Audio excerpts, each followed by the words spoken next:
à ce meeting pour écouter Daniel Salinck sur un sujet qui nous est cher, le tourisme. J'espère que vous avez compris que c'était le sujet du soir, hein, sinon il y a mal donne. Hein, mais bon, restez avec nous, ça devrait bien se passer et ça devrait être très intéressant. Alors, le tourisme, on a souvent tous un avis sur le tourisme. Il y en a trop, il n'y en a pas assez. Il est impactant, on ne circule plus, on a des difficultés à aller à la plage. Et donc, c'est sur l'ensemble de ces sujets qu'on va écouter Daniel ce soir, et notamment à la fin, ses propositions.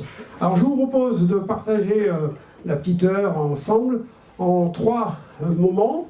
Le premier moment, c'est on va partager quelques chiffres clés sur le tourisme. On parle de quoi? Parce que tout le monde a un avis, mais ça serait bien qu'on ait le même constat.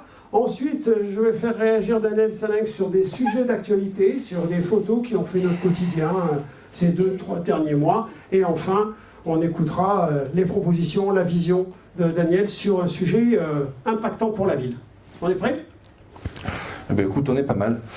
C'est important de démarrer du constat. Donc cette vision, elle est à partager, elle est à voir, et elle est améliorée sûrement dans le courant des années. Mais en tout cas, il faut toujours partir de la genèse, parce que sinon ça ne peut pas fonctionner. Et donc, Jacques, tu vas nous faire un petit prélude de où on en est, et de c'est quoi le tourisme à La Ciotat. Avec quelques chiffres. Nous avons à La Ciotat près de 300 000 visiteurs par an. J'ai dit visiteurs. Hein. Alors, quelle est la différence entre un touriste et un visiteur? Un visiteur, il vient le matin, il part le soir, et le touriste, il passe une nuit sur place. Hein, pour une petite nuance. Mais dans l'année, on est à près de 300 000. C'est-à-dire que c'est 8 fois la population de La Ciotat. On n'est pas loin de la tension. On dit qu'à 10 fois la population, ça commence à être très compliqué. Donc, pour info aussi, pour se comparer, la ville d'à côté, le village d'à côté, Cassis-sur-Vence, très réputé, on y vient de partout, etc. C'est 120 000 visiteurs. Alors, nous, on est nettement au-dessus. Alors, ils viennent quand, nos visiteurs? C'est pas compliqué. L'été. 85% des visiteurs viennent sur 8 semaines. Et de temps en temps, 2 ou 3 week-ends, vous devinez l'Ascension, la Pentecôte ou le 1er mai, mais tout se passe en été. Alors, toutes les villes du bord de mer dans le sud de la France ont souvent ce type de concentration l'été, mais en ce qui nous concerne, on a peut-être un petit plus, c'est qu'on a les moyens, et on en débattra, peut-être d'attirer nos visiteurs à d'autres moments de l'année et pas uniquement l'été et notamment sur les plages. Parce que le tourisme, c'est peut-être le poumon de notre ville, mais si on ne change pas peut-être la donne, on risque de s'asphyxier. Pardon. Alors, nos touristes qui viennent principalement l'été, ils viennent d'où? À La Ciotat, on séduit les Français. Et beaucoup de proximité, de pas très loin. J'ai pas dit Marseille, j'ai pas dit Aix, principalement de la région. Donc c'est 80% de nos visiteurs, j'allais dire, ils viennent d'ici. Et quand c'est un visiteur étranger, c'est principalement quelqu'un d'européen. C'est un Espagnol, c'est un Italien, un Allemand, peut-être un Belge. Donc c'est européen. Nous avons très peu de visiteurs ou de touristes internationaux. Le Canadien, l'Américain, s'il vient nous rencontrer, c'est hors saison. Mais c'est moins de 5%. C'est très peu. Donc on est peu connu à l'international. Autre constat. Alors ces visiteurs, avons-nous les moyens de les accueillir? Nous avons une offre hôtelière, camping, 420 chambres, 600 emplacements, à la hauteur du nombre de visiteurs et de touristes que nous avons. Environ les 300 000. Sur les restaurants, alors selon l'INSEE, quand on se compare à d'autres villes, nous avons une surreprésentation, nous avons une offre trop généreuse. Bref, il y a trop de bars, restaurants, points de restauration, snacking à La Ciotat par rapport au nombre de visiteurs que nous accueillons. Enfin, sur les résidences secondaires et sur Airbnb. On en parle souvent sur les réseaux sociaux, on a souvent un avis, il y en a trop, il n'y en a pas assez. Alors on va faire source INSEE, les chiffres sont pas contestables.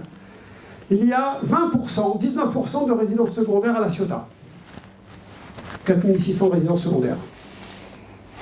Normalement, dans toutes les villes, on considère qu'il y a un problème quand on s'approche des 30%.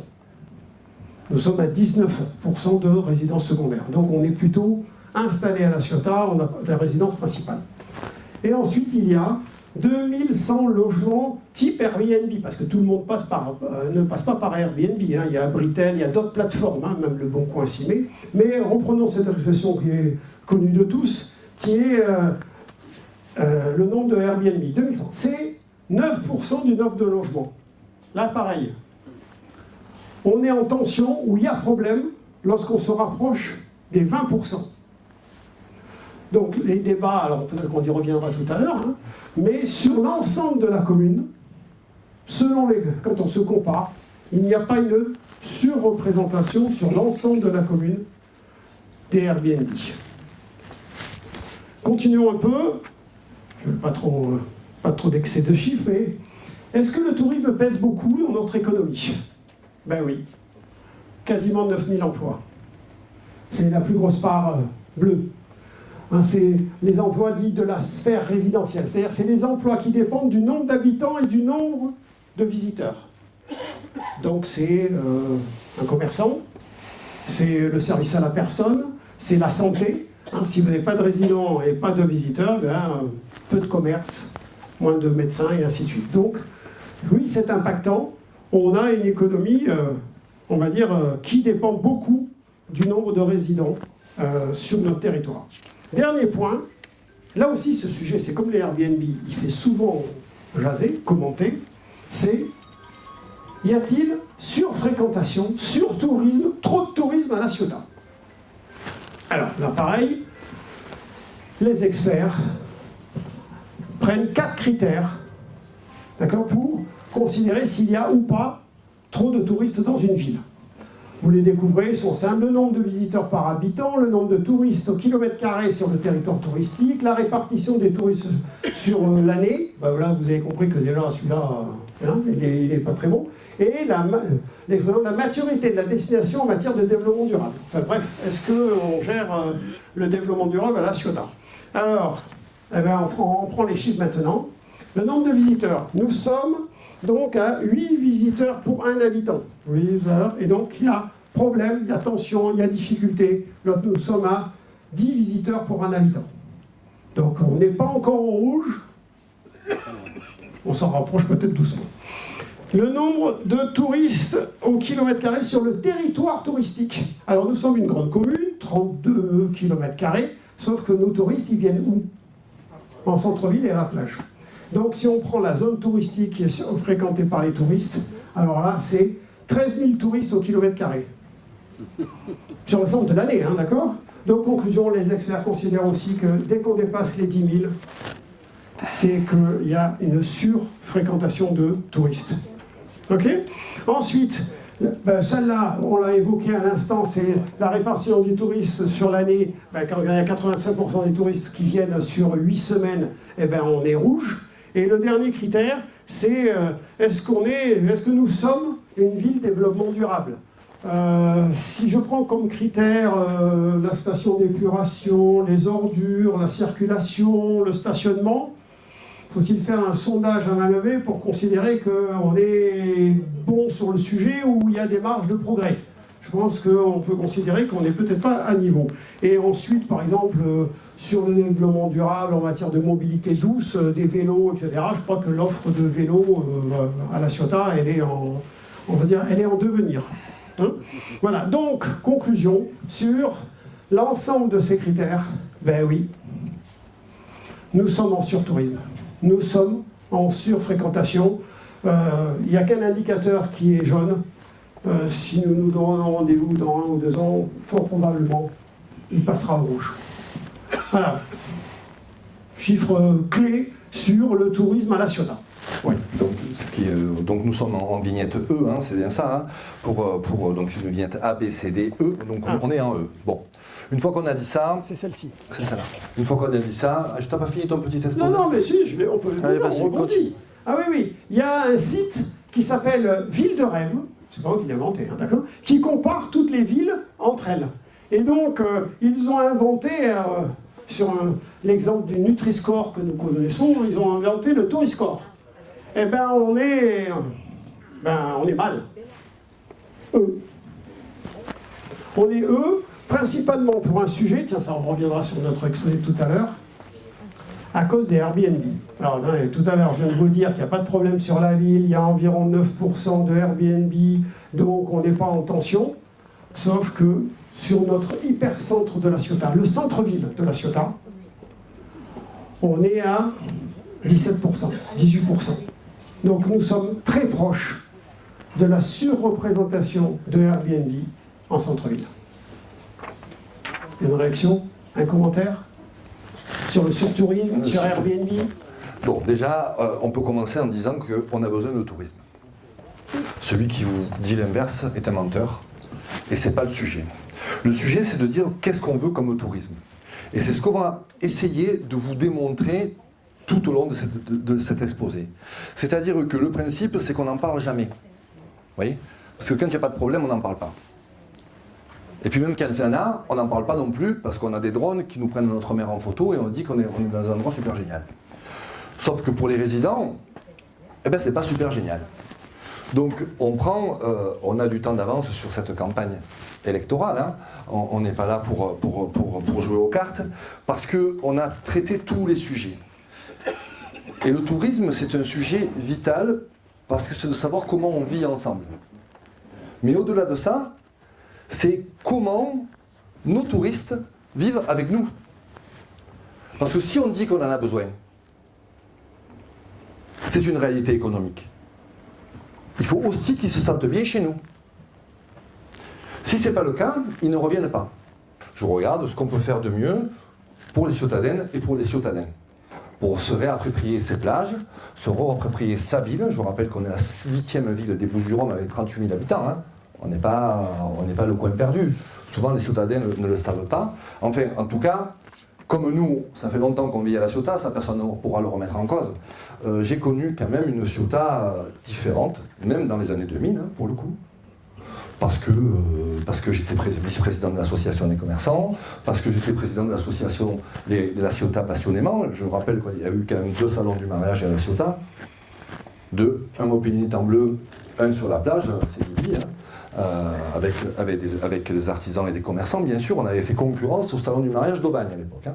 Donc quand on a la volonté, dans une ville comme la Ciotat, on peut en faire des belles choses, je vous le dis. Hein. Et on avait un tourisme déjà. Et donc ce qui est assez rigolo en fait, c'est que normalement c'est la slide d'après. J'ai vu ça sur la Provence il n'y a pas longtemps. Sur tourisme, comment la région veut le réduire alors qu'il impacte la qualité de vie en Provence. Alors ça c'est génial. C'est génial pour moi parce que, si vous voulez, c'est génial pour les ateliers de travail. Quand il y a 4 ans et demi en arrière, je parlais de surtourisme, tout le monde me rigolait au nez. Voilà. Je me suis même fait des fois insulter sur les réseaux et ça continue encore. Hein.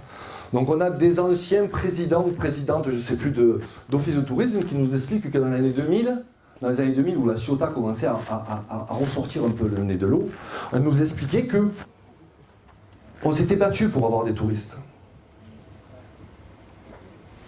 Non, c'est pas vrai ça. On va pas refaire l'histoire en fait. C'est pas ça, ça marche pas comme ça.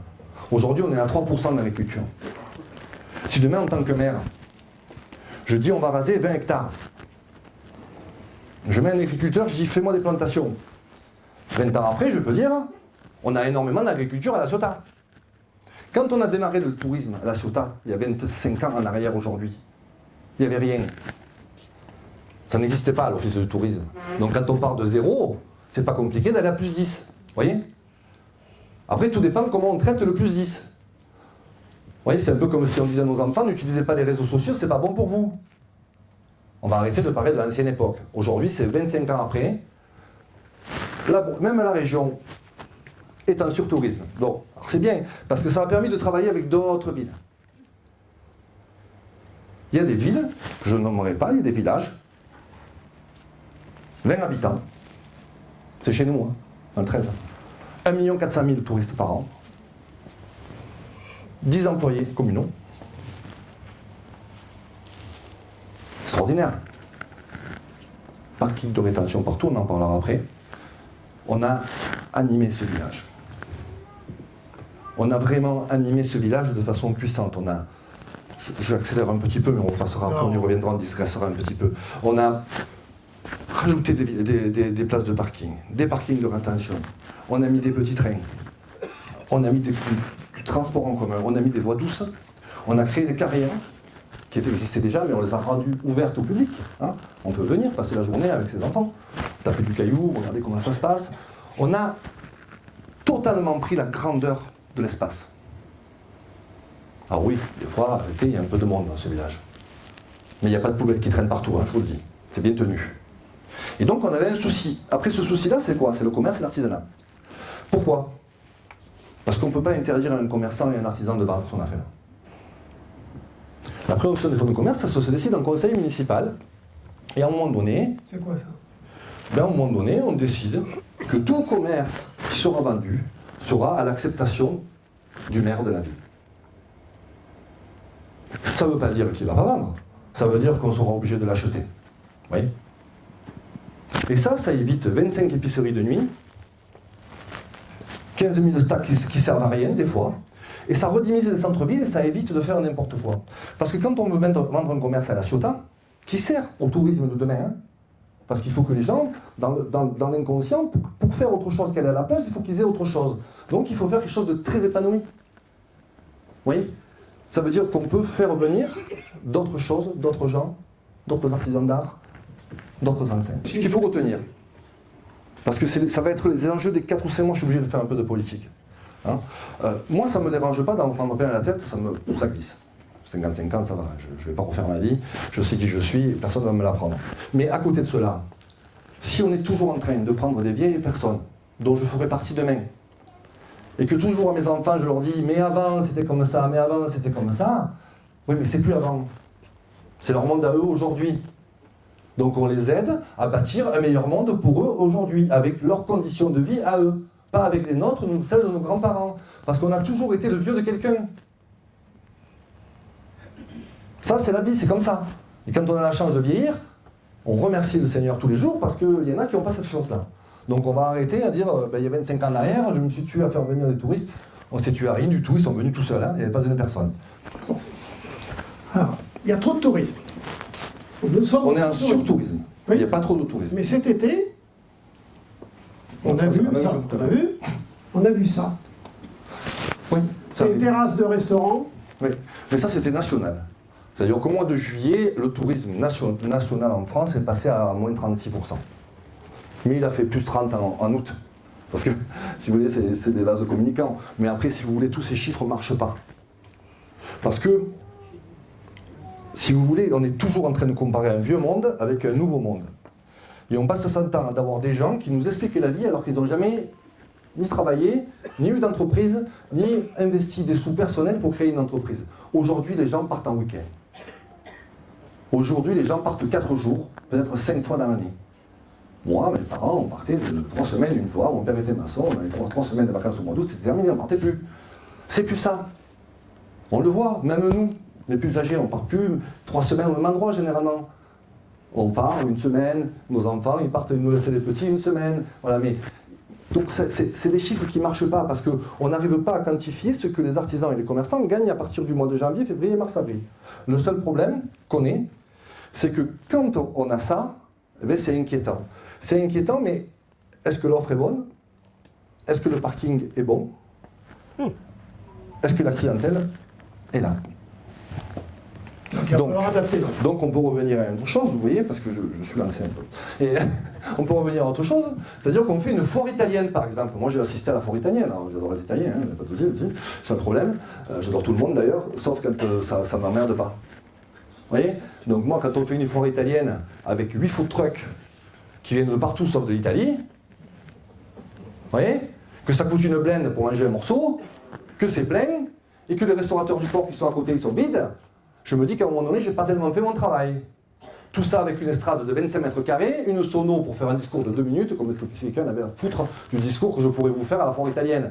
Je veux dire, personne n'écoute, ça a coûté 15 000 au bout, et à la sortie, ça a fait plaisir à personne. Vous voyez, mais après, on peut prendre des exemples plus puritains. On peut prendre la sardinade de la SNCF, il faut la faire.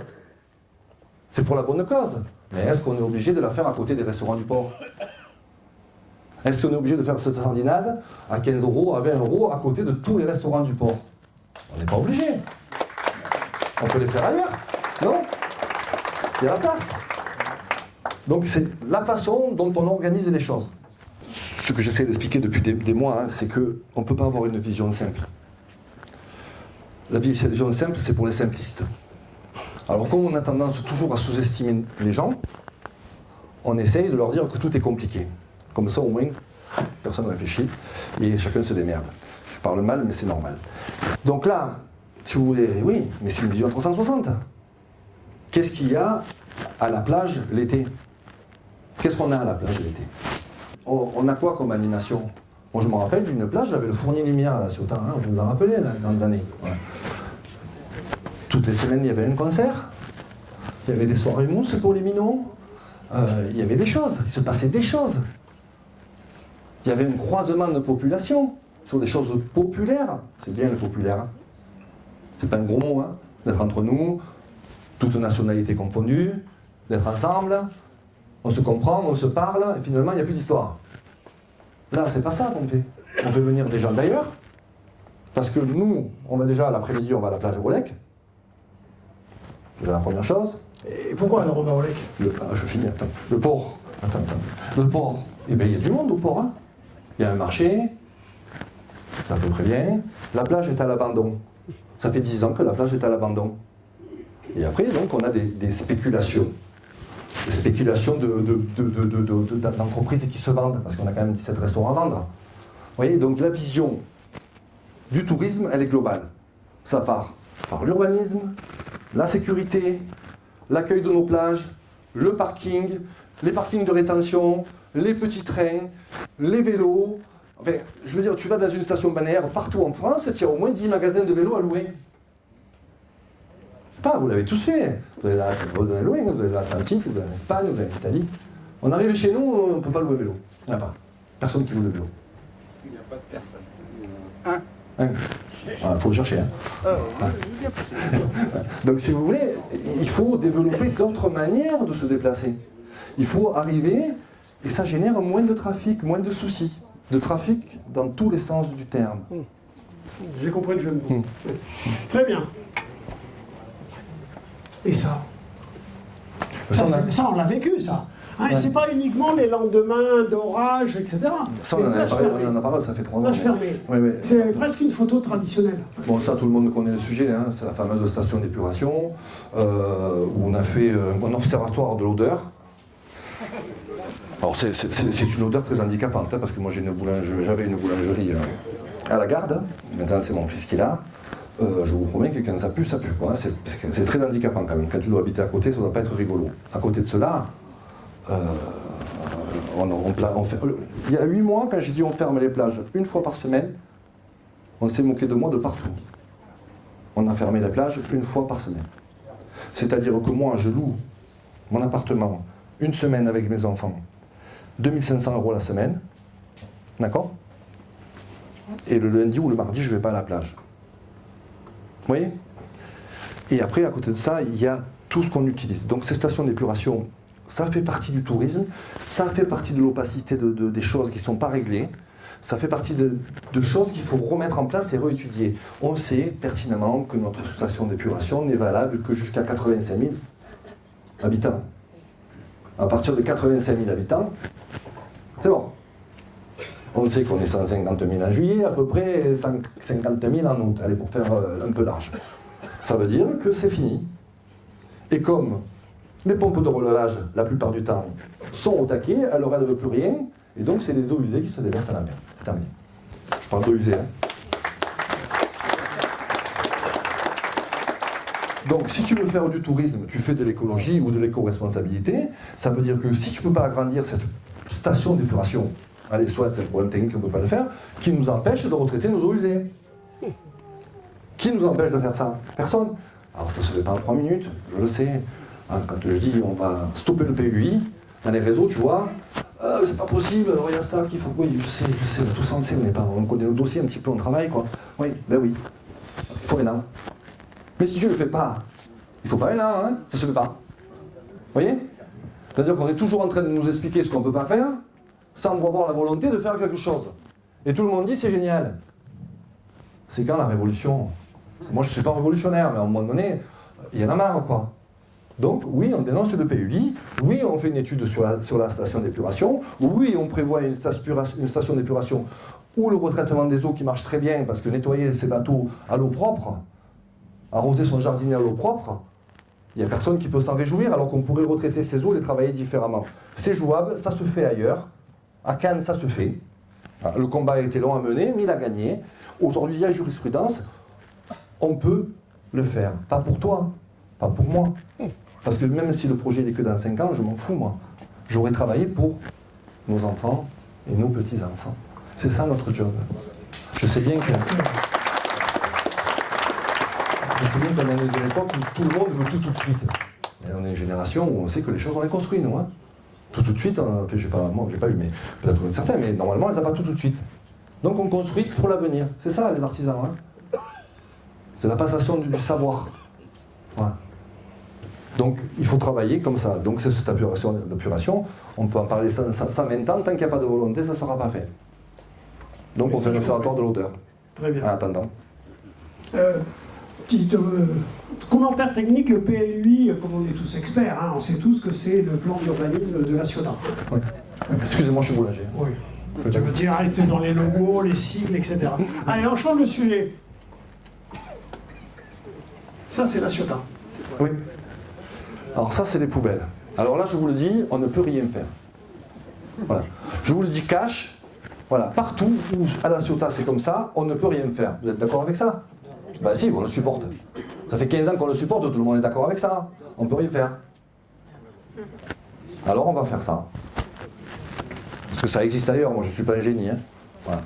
Voilà. Vous voyez ça, c'est rien. Hein. C'est un joli chapiteau de 4 mètres, 2 fois 4 mètres. Vous voyez, il y a 8 conteneurs dedans.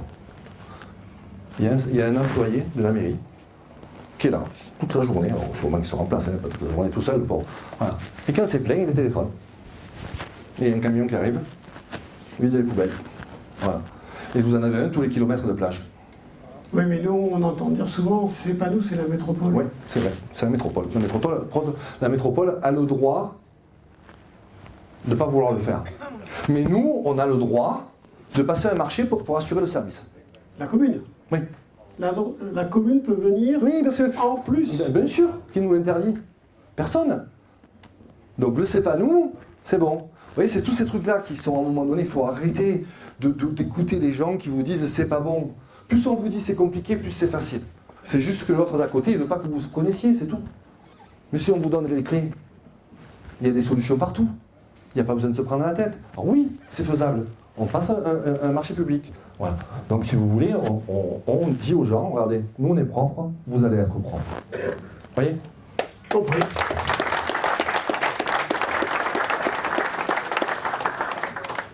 Ça, c'est la Ciotat?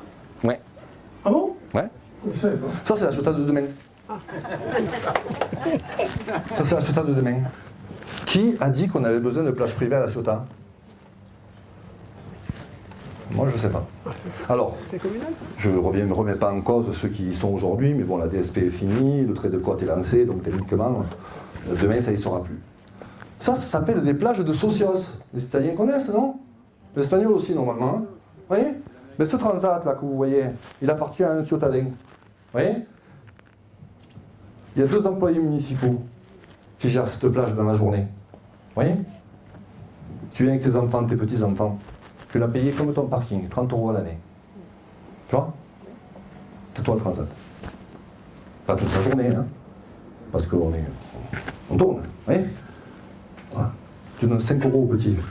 Voilà. C'est pour lui payer son salaire à la fin du mois. Voilà. Et tout le monde a son truc. Vous croyez qu'on ne change pas le tourisme en faisant ça? C'est simple la vie, hein.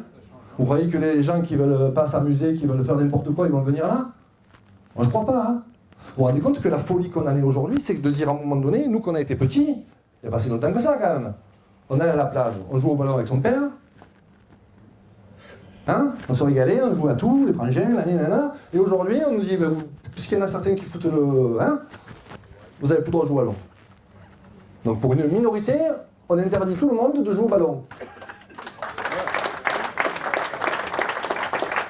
Donc on supprime notre éducation et on laisse l'éducation des autres. Non. Pareil, on ne veut pas ça en fait. Voilà. Vous savez ce que c'est ça? C'est une conciergerie municipale. Parasol. Siège. Vous laissez votre portable, vous laissez votre portable, votre casque de moto, vous laissez votre casque de moto, parce que les trucs à clé c'est bien, mais une fois qu'ils ont cassé toutes les clés, tu n'as plus de moto. Enfin, tu n'as plus de casque en tout cas. Voilà. Et donc ça c'est super, c'est pas cher, c'est communal. Je ne suis pas pour rendre les choses de toute commune. Je suis là pour prendre de l'argent en fait. Vous voyez?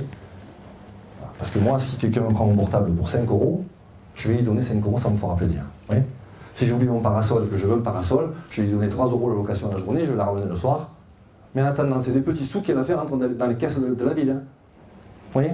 Et dans notre budget participatif, qu'on vous a annoncé le 18 septembre, où on donnera combien de pourcents? 5. 5% du budget structurel pour des investissements de quartier. C'est pas mal ça. Il faut faire de la recette à un moment donné. Donc on va arrêter de donner des sous faciles à des gens qui ne le méritent pas, et on va les prendre nous pour la ville. Vous voyez?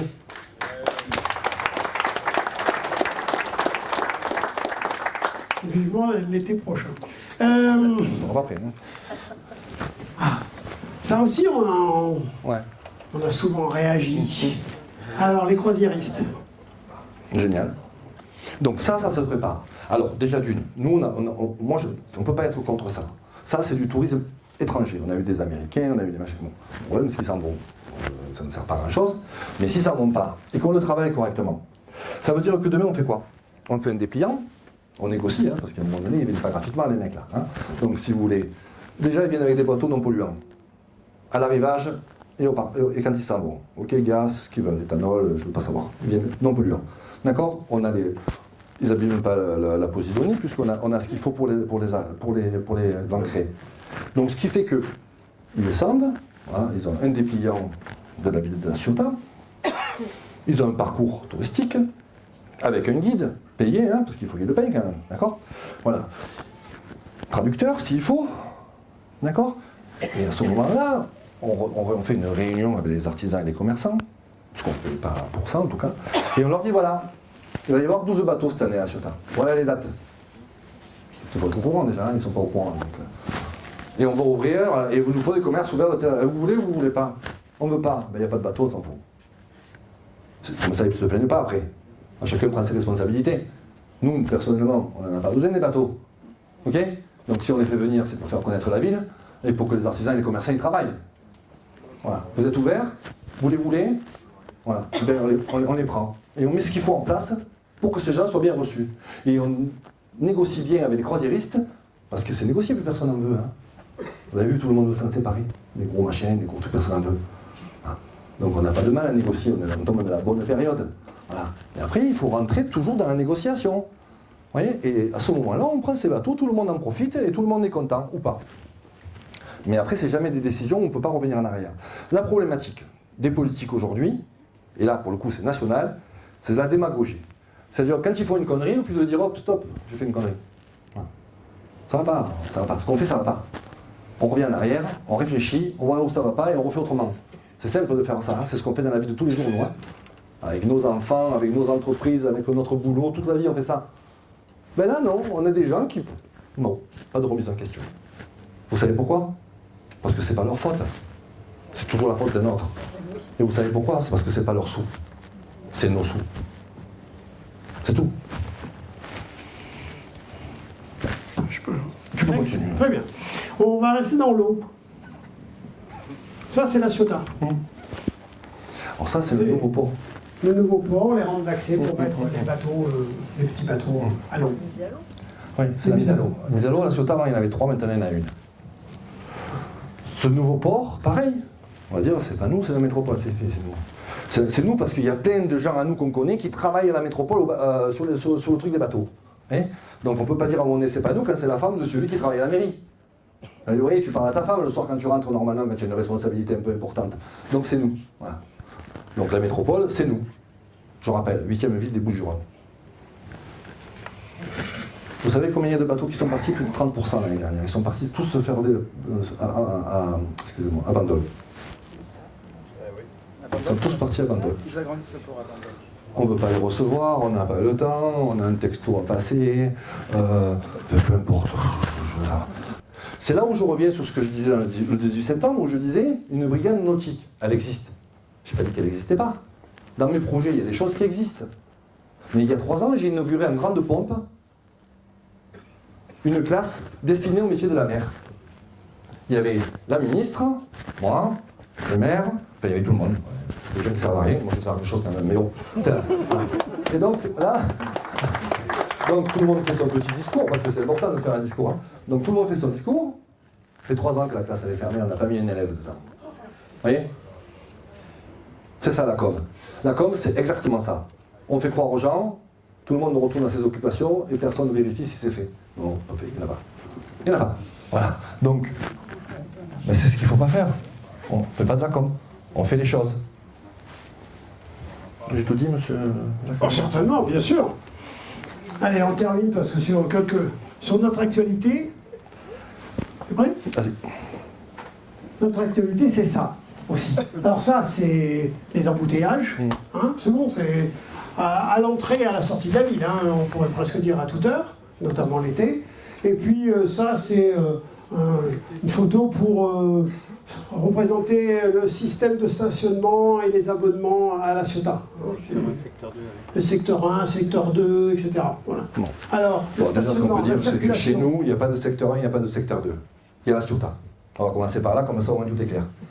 D'accord? Il n'y a pas d'un côté les gens qui peuvent payer plus, ceux qui peuvent payer moins, ceux qui payent après 23 heures, ceux qui payent avant 9 heures. Enfin, après, c'est pas plus 8, quoi. Donc on va pas faire ça. Voilà. C'est pour tout le monde pareil. C'est clair? Comme ça, au moins on est clair. Après, il y a des chiffres. Il y a des chiffres. 5088 places de parking à la Ciotat. Voilà. Donc vous faites votre compte, vous prenez votre portable, 150 000 visiteurs par jour, par mois, sur le mois de juillet, vous divisez par le nombre de places de parking et vous verrez qu'on est déjà 4980, je crois, de mémoire. Voilà. Donc il n'y a plus d'habitants à la Ciotat, hein. Il n'y a plus de place. Donc le sujet, c'est pas ça. Le sujet, c'est la vision à 360. Parking de rétention, petit train, arrêtez de faire aller des gens en voiture à la plage alors qu'il n'y a pas de place de parking, ça sert à quoi? Vous ne voyez pas ça ailleurs. Voilà, donc ça ne marche pas, donc il faut changer ça, augmenter la mobilité douce, parce qu'il n'y a rien de plus rigolo, quand on est parent, jeune parent, de prendre ses 2 minots, de louer un vélo et d'aller en vélo à la plage quand même. Hein. Enfin, normalement, c'est toujours des bons souvenirs, ça. Voilà, si ça ne marche pas, eh bien il y a les cars. Bon, les bus quand ils fonctionnent, enfin quand ils passent par là. Ça, c'est un autre sujet. Donc à un moment donné, c'est pas très compliqué, hein. Il faut faire du parking de rétention, il faut faire des mobilités douces, il faut que tout le monde ait les mêmes droits et les mêmes accès. Donc nous, à la Ciotat, on a des vignettes à 30 €, on ne va pas se plaindre. Faut-il avoir une place, mais on ne va pas se plaindre. On change le paramètre en fait, il faut changer les paramètres. Pour changer les paramètres, il faut casser les codes. Donc il faut arrêter de parler d'avant et il faut faire du nouveau. On ne peut pas expliquer à quelqu'un qui vient en moto c'est quand même moins polluant qu'une voiture, après c'est plus pratique pour se garer que il n'y a pas de place pour te garer, mon grand, tu vas payer 35 ou 75 €. D'amende. Ouais. Tu ne peux pas expliquer ça à quelqu'un. C'est pas possible. C'est contre le tourisme ça. Donc il faut travailler mieux là-dessus. Mais il faut avoir. C'est une vision à 360. On ne peut pas travailler que là-dessus si on ne travaille pas sur le reste. C'est pour ça que l'intérêt de demain, c'est d'avoir des gens assez affûtés, c'est-à-dire que il ne faut pas être une âme solitaire et une âme unique. Moi, je suis le sauveur de personne. Hein. Je n'ai pas ce défi-là. Hein. Un homme seul, il ne fait rien. Une femme seule, elle ne fait rien. Une équipe, elle fait quelque chose. Oui, là, ça peut fonctionner. Avec une vision commune. Celui qui n'a plus la vision, il dégage. Mais en attendant, une vision commune, une équipe, chacun son niveau de compétence. C'est-à-dire que si tu es bon à la culture, on ne te met pas au sport. Et si tu es bon au sport, on ne te met pas à la culture. Vous voyez, on n'inverse pas les rôles. On fait le truc. Voilà, des vrais gens compétents dans ce qu'il faut, qui sachent s'entourer de sachants. On a des collaborateurs et des employés à la mairie qu'il faut utiliser. Hein. Sauf que les élus, ils ont oublié que ce n'étaient pas les patrons des collaborateurs. Il y a un directeur de service pour ça. L'élu, il est patron de personne en fait. Merci. Alors, Daniel, merci d'avoir réagi à ces principaux sujets d'actualité qui ont animé notre été. J'ai été long. Hein. Non, on ne fera pas un sondage. Hein. Non. Mais maintenant, pour conclure, ta vision, tes engagements, ton approche pour changer la donne sur le tourisme. Ben, c'est du bon sens. C'est de savoir qu'est-ce qu'on veut comme tourisme, combien on en veut, combien on peut en prendre. Parce qu'il y a des villes pas loin de chez nous, tu tournes 3 fois, il n'y a pas de place, il y a des portelets partout, eh ben tu reprends. Ça, c'est la rançon de la gloire. Mais ça préserve notre écosystème et notre environnement. Et après, sachant qu'on a tous besoin du tourisme, il faut qu'on ait la capacité à les accueillir correctement. Parce que c'est aussi des gens qui se sont sacrifiés toute l'année au travail pour venir une semaine, 15 jours chez nous et qui payent très cher pour ça. Donc on ne peut pas mal les traiter, c'est pas possible. Parce qu'on est tous des touristes de quelqu'un. Donc il faut avoir une autre vision, donc il faut désaisonnaliser. Ça fait 4 ans que je travaille là-dessus. Il faut désaisonnaliser. À fond. Il faut mettre en perspective toutes les qualités de notre ville. On en a d'autres que la plage. On a un patrimoine. On a une culture. On a des arts. Donc il faut faire un QR code, il faut travailler sur un guide touristique de promenade pour que les gens aient autre chose à faire. On a un musée, c'est fantastique le musée. Bon, il faut l'entretenir quand même, hein, parce que après, ça s'appelle la végétation sauvage. Mais en attendant, demain, il sera magnifique. On a tout ce qu'il faut. Donc on change le prisme de dire il nous faut que des gens en juillet et en août. Et si on veut des gens qu'on veut en juillet et en août, on les choisit nous. Vous voyez ? Ça ne veut pas dire qu'on met des barrières à la ville, ça ne veut pas dire qu'on fait la truc se baigner un jour sur 2. Ça, c'est de la démagogie. C'est que si on met tout ça en place, il y a certaines personnes qui viennent non plus parce qu'ils n'ont plus envie, ça ne les intéresse pas. On vit dans une société bordélisée. Je suis désolé de vous le dire, mais je pense que vous êtes au courant, on vit dans une société bordélisée. Si on ne fait pas appliquer les règles, si on ne met pas en place des choses correctes, on vit ce qu'on vit tous les étés à la Ciotat. Et il y a plein de gens bien, hein, ailleurs. Donc prenons les gens qui veulent venir chez nous parce qu'ils nous aiment, parce qu'ils aiment notre ville, parce qu'ils sont respectueux de nos règles, parce qu'ils sont respectueux de tout. Et nous, on va bien les traiter parce qu'on est là pour les accueillir. Ça, c'est la base. Désaisonnalisation, mieux répartir la fréquentation, de janvier au 31 décembre. Noël à la Ciotat, c'est cool, hein, enfin, de toute cette année, hein. Noël à la Ciotat, c'est joli, les parcs animés, enfin, il y a tout ce qu'il faut pour être bien. Donc, mais si on fait ça, il faut aussi avoir l'intelligence de le travailler en amont. C'est-à-dire qu'on reçoit ces professionnels du tourisme, vous voyez, on les reçoit, on ne le décrète pas. Ça ne marche pas quand on décrète les choses. On les reçoit, on leur dit voilà comment on va travailler avec l'office de tourisme demain. Voilà le TAC qu'on va faire au week-end, avion, peu importe, train, une nuit d'hôtel, voilà ce qu'on va faire. Il faut que vous soyez ouverts. Vous êtes les ambassadeurs de notre ville. Et là, à ce moment-là, il y a des gens qui lèvent le doigt. Moi, je suis d'accord, moi, je suis pas d'accord. Oui. Et à ce moment-là, on a un travail collectif. Tout le monde est d'accord. Et on fait le job. Et là, on a du monde de l'hiver aussi. Donc, ce qui veut dire que l'été, on n'est pas stressé. Hein. On fait les choses bien. On prend que ce qu'on veut. Et si on ne peut prendre que 8000 visiteurs par jour, eh ben, il n'y aura pas plus de 8000 places de parking et les autres partiront. C'est tout. Reçu. Après, tu veux tourisme durable. Un tourisme durable, ça, c'est fait partie de la vision à 360. Hein. C'est obligatoire. Bon, et après, donc, pour attirer ces touristes étrangers, quand je dis étrangers, c'est américains, enfin, hors continent, quoi. Eh ben, il faut faire ça, il faut faire des packs voyages. Travailler avec des agences, faire venir, et on fait le job là-dessus. Ça, c'est très très important. Et après, ça encourage aussi les hébergements. Alors on dit, s'il n'y a plus d'Airbnb, ils hébergent où ?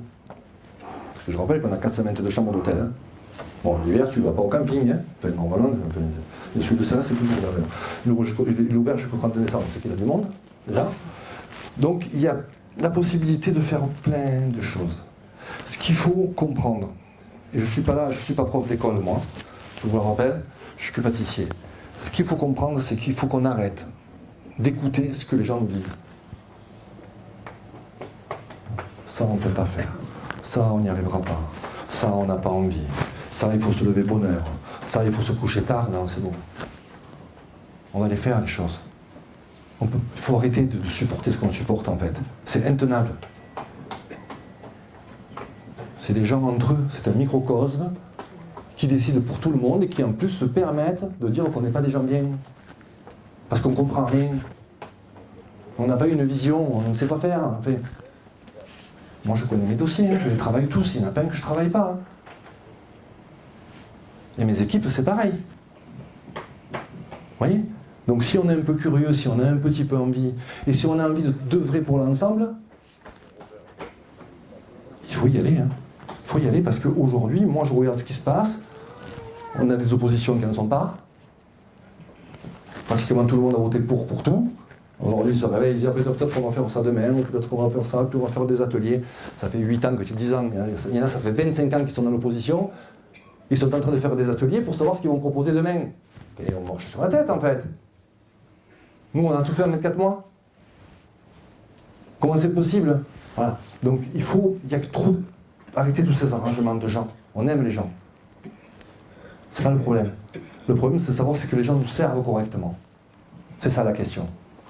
Alors si on veut voter pour la maman de l'année ou pour le genre préféré des Français, ça c'est autre chose.